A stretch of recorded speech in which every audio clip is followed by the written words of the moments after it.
ایک روز کا ذکر ہے، شہزادی گل صنوبر محل کے باغ میں جھولا جھول رہی تھی۔ اس کی دیکھ بھال کرنے والی کنیزیں بھی اس کے ساتھ ساتھ تھیں۔ ملکہ اور بادشاہ بھی وہیں تھے اور ایک تخت پر بیٹھے ایک دوسرے سے باتیں کر رہے تھے۔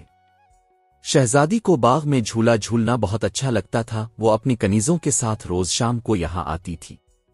آج اس کے ساتھ ملکہ اور بادشاہ بھی آ گئے تھے۔ شہزادی حسب معمول جھولا جھول رہی تھی کہ اچانک اس کی نظر ایک نہایت خوبصورت پرندے پر پڑی۔ اس کا رنگ سنہری تھا اور سر پر ایک چھوٹا سا تاج بھی تھا۔ وہ درخت پر بیٹھا اسے ہی دیکھ رہا تھا۔ اس کی خوبصورتی دیکھ کر شہزادی گل صنوبر دنگ رہ گئی اور جھولے سے اتر کر اس درخت کے نزدیک آ گئی جس پر وہ خوبصورت پرندہ بیٹھا ہوا تھا۔ اس نے پرندے سے کہا، تم کتنے خوبصورت پرندے ہو، آؤ میرے پاس آؤ، میں تمہیں کھٹی میٹھی رس بھری کھلاؤں گی۔ اس کی بات سن کر پرندے نے کہا، میرا دل تو چاہ رہا ہے کہ تم جیسی اچھی اور خوش اخلاق لڑکی کے ساتھ کچھ دیر بیٹھ کر باتیں کروں اور کھٹی میٹھی رس بھریا کھاؤں، مگر میں تو نگر کی سیر کرنے کے لیے نکلا ہوں، اس لیے چلتا ہوں۔ یہ کہہ کر اس نے اپنے پر پھڑپھڑائے اور اڑ گیا۔ شہزادی صنوبر کو بہت حیرت ہوئی کہ وہ خوبصورت پرندہ انسانوں کی طرح باتیں کرتا تھا۔ وہ بھاگ کر بادشاہ کے پاس آئی اور بولی، ابوا حضور، مجھے وہ بولنے والا پرندہ چاہیے، ابھی اسی وقت۔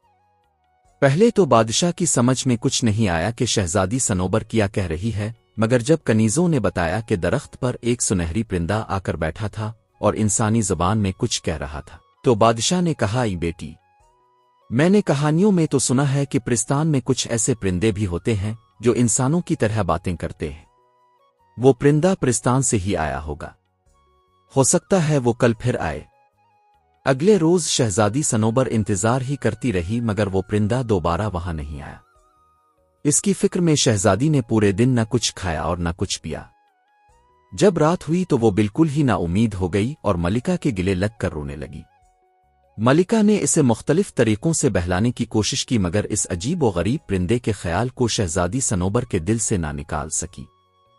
اپنی چہیتی بیٹی کی اداسی دیکھ کر بادشاہ بھی پریشان ہو گیا تھا۔ اس نے بہت سارے کھلونے منگوا کر شہزادی گل صنوبر کو دیے، مگر اس نے ان کھلونوں کی طرف آنکھ اٹھا کر بھی نہیں دیکھا۔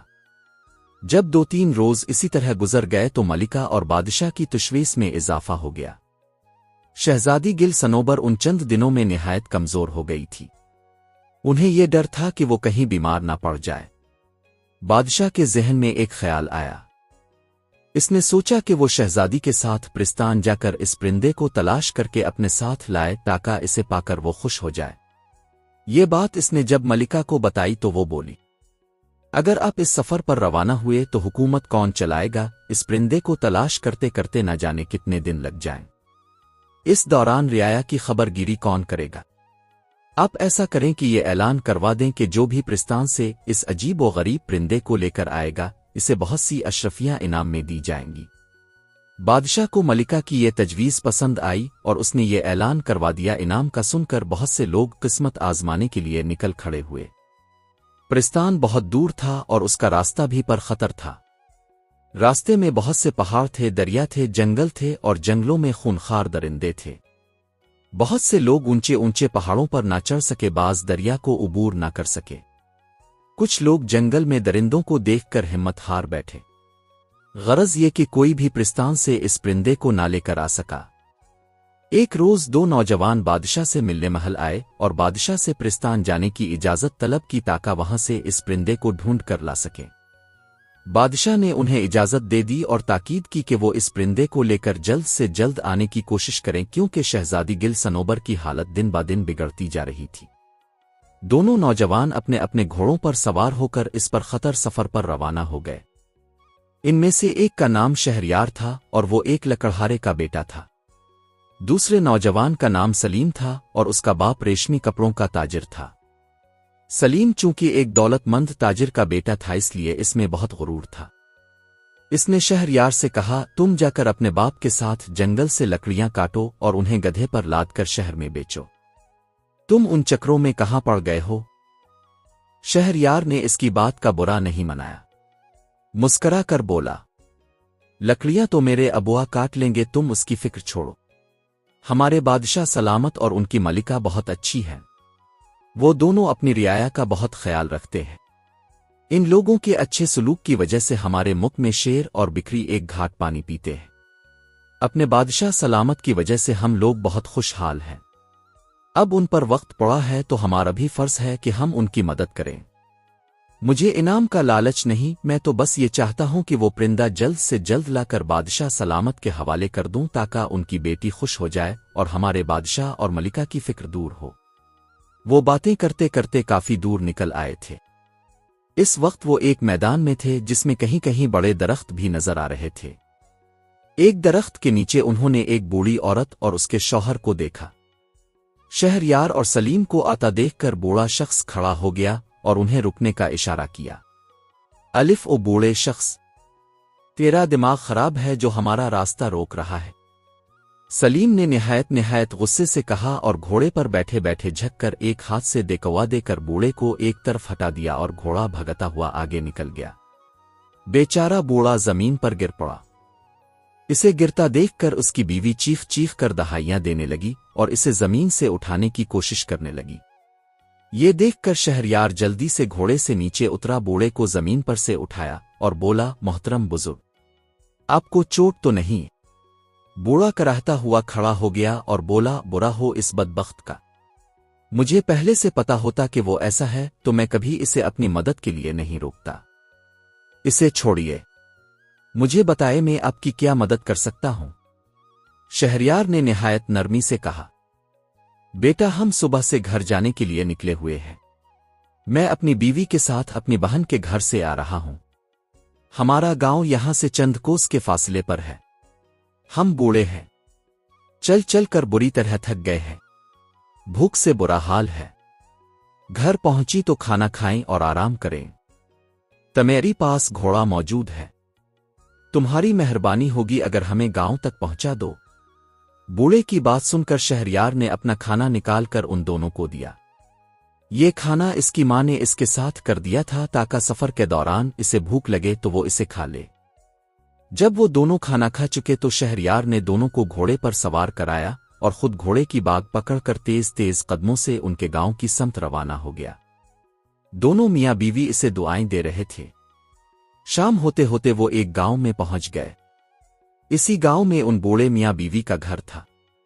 گھر پہنچ کر بوڑھے اور اس کی بیوی نے بڑے اصرار سے شہریار کو اس بات پر آمادہ کر لیا کہ وہ اگلے روز تک ان کے گھر میں ہی ٹھہری، کیونکہ رات سر پر تھی اور رات کو سفر یوں بھی مناسب نہیں ہوتا۔ شہریار نے ان کی بات مان لی۔ رات کھانے کے بعد بوڑھے نے کہا، اب نوجوان تم بتاؤ، کہاں سے آ رہے ہو اور کہاں جا رہے ہو؟ جواب میں شہریار نے اسے پوری کہانی سنا دی اور بتایا کہ وہ بولنے والے پرندے کی تلاش میں پرستان جا رہا ہے تاکہ اسے لے جا کر شہزادی گل سنوبر کے حوالے کر سکے۔ اس کی بات سن کر بوڑھا سوچ میں پڑ گیا۔ کچھ دیر بعد اس نے کہا، پرستان میں کچھ ایسے نایاب پرندے بھی ہوتے ہیں جو انسانوں کی طرح باتیں کرتے ہیں، مگر انہیں وہاں جا کر تلاش کرنا پڑے گا۔ پرستان جانے کے دو راستے ہیں، ایک راستے پر خطرات بہت ہیں اور اس کا راستہ بھی بہت طویل ہے، دوسرا راستہ قریب کا راستہ ہے، اگر گھوڑا تیز رفتار ہو تو 1 گھنٹہ میں وہاں پہنچا جا سکتا ہے، اس راستے پر کوئی خطرہ بھی نہیں ہے۔ اگلے روز شہریار صبح سویرے بیدار ہو گیا۔ بوڑھے نے اسے پرستان کا راستہ اچھی طرح سمجھا دیا تھا۔ وہ روانہ ہونے لگا تو بوڑھے نے اپنے گھر کے پچھلے حصے میں لگے درختوں سے بہت سارے امرود توڑ کر ایک تھیلے میں رکھ کر اسے دیے اور بولا، پرستان کے پرندے امرود بہت شوق سے کھاتے ہیں، یہ پھل پرستان میں نہیں ہوتا ہے، اسی لیے ان کی تلاش میں وہ انسانوں کی دنیا میں آ جاتے ہیں، تم یہ امرود اپنے پاس رکھو، مجھے یقین ہے کہ ان کی خوشبو وہاں کے پرندوں کو تمہاری طرف متوجہ کر دے گی، ہو سکتا ہے ان میں کوئی ایسا پرندہ بھی ہو جو انسانوں کی طرح باتیں کرتا ہو۔ شہریار نے امرود لے کر اس کا شکریہ ادا کیا اور گھوڑے پر سوار ہو کر وہاں سے روانہ ہو گیا۔ جس راستے پر اس کا گھوڑا دوڑ رہا تھا وہ بہت صاف ستھرا اور ہموار تھا۔ ایک لمبی پگڈنڈی تھی جس کے دونوں الف طرف میں ہری ہری گھاس تھی، کہیں کہیں پھولوں کے پودے بھی نظر آ جاتے تھے۔ اس راستے پر سفر کرتے ہوئے وہ بہت جلد پرستان پہنچ گیا۔ وہ پرستان میں داخل ہوا تو چاروں طرف بہت چہل پہل نظر آ رہی تھی۔ حسین و جمیل پریاں خوبصورت اور رنگ برنگی لباس پہنے ادھر سے ادھر اڑتی پھر رہی تھیں۔ پریزاد بازاروں میں گھوم پھر رہے تھے اور مختلف اشیاء کی خریداری میں مصروف تھے۔ شہریار نے ایک میدان کے چاروں طرف بہت سارے پریزادوں کا جھمگٹا دیکھا۔ وہ قریب گیا تو پتا چلا کہ وہاں دو دیوہے کی کشتی ہو رہی ہے، اور یہ سب ان دیوہے کی کشتی دیکھنے کے لیے جمع تھے۔ اس کا بھی دل چاہا کہ دیوہے کی کشتی دیکھے، مگر اس نے وقت ضائع کرنا مناسب نہ سمجھا اور بولتے پرندے کی تلاش میں چل پڑا۔ اس کی نظریں درختوں پر لگی ہوئی تھیں تاکہ اسے پرندے نظر آ جائیں۔ چلتے چلتے وہ ایک باغ میں پہنچا۔ وہاں پر بہت سارے چھوٹے بڑے نہایت خوبصورت پرندے فضا میں اڑتے پھر رہے تھے۔ وہ سب اپنی سریلی آوازوں میں چہچہا رہے تھے، مگر ان میں سے کوئی بھی ایسا نہیں تھا جو انسانی زبان میں باتیں کر رہا ہو۔ شہریار کو مایوسی تو ہوئی، مگر اس نے ہمت نہیں ہاری۔ اس نے گھاس پر بیٹھ کر کچھ امرود کی قاشیں اپنے سامنے ایک کپڑا بچھا کر رکھ دیں۔ امرودوں کی خوشبو سے جتنے بھی پرندے تھے وہ وہاں آ گئے اور اپنی ننھی ننھی چونچوں سے انہیں کھانے لگے۔ اور بھائی پرندوں کیا حال ہے؟ اس نے کہا، مگر کسی نے بھی اس کی بات کا جواب نہیں دیا۔ شہریار سمجھ گیا کہ ان پرندوں میں کوئی ایسا نہیں ہے جو انسانوں کی طرح بولتا ہو۔ امرود کی قاشیں ختم ہو گئیں تو وہ سب خوشی سے چہچہاتے ہوئے اڑ گئے۔ اچانک ایک سنہرے پروں والا پرندہ فضا سے اڑتا ہوا آیا اور شہریار کے سامنے بیٹھ کر بولا، افسوس مجھے آنے میں دیر ہو گئی ہے، سارے امرود تو ختم ہو گئے ہیں۔ شہریار اس سنہری پرندے کو انسانی زبان میں بولتا دیکھ کر خوشی سے باغ باغ ہو گیا۔ اس نے ایک بڑا سے پیلا پیلا نرم گدریلا امرود نکال کر اس پرندے کے سامنے رکھا اور بڑے پیار سے بولا، پیارے پرندے، فکر نہ کرو، میرے پاس اور بھی امرود موجود ہیں۔ یہ سن کر پرندہ پھدکتا ہوئے اس کے پاس آ کر بیٹھ گیا اور مزے سے اس کا دیا ہوا امرود کھانے لگا۔ کیا تم میرے ساتھ انسانوں کی دنیا میں چلنا پسند کرو گے؟ آخر شہریار نے اپنے مطلب کی بات کہہ ہی دی۔ کیوں نہیں؟ پرندے نے جلدی سے کہا، مجھے وہاں رہنا بہت اچھا لگتا ہے، وہاں امرودوں کے بھی بہت سے باغ ہیں، مجھے امرود کھانا بہت پسند ہے۔ اگر میں تمہاری ساتھ چلوں تو تم مجھے پنجرے میں تو نہیں رکھو گے؟ مجھے پنجرے میں بند ہو کر رہنا بالکل اچھا نہیں لگتا۔ میں تمہاری تلاش میں بہت دور کا سفر طے کر کے آ رہا ہوں۔ ہمارے بادشاہ کی بیٹی تمہیں یاد کر کے ہلکان ہو گئی ہے، اس نے کھانا پینا بھی چھوڑ دیا ہے۔ میں تمہیں لے جا کر اسی شہزادی کے حوالے کر دوں گا، وہاں محل میں تم بہت آرام سے رہو گے۔ میں اسے بتا دوں گا کہ وہ تمہیں پنجرے میں بند نہ کرے۔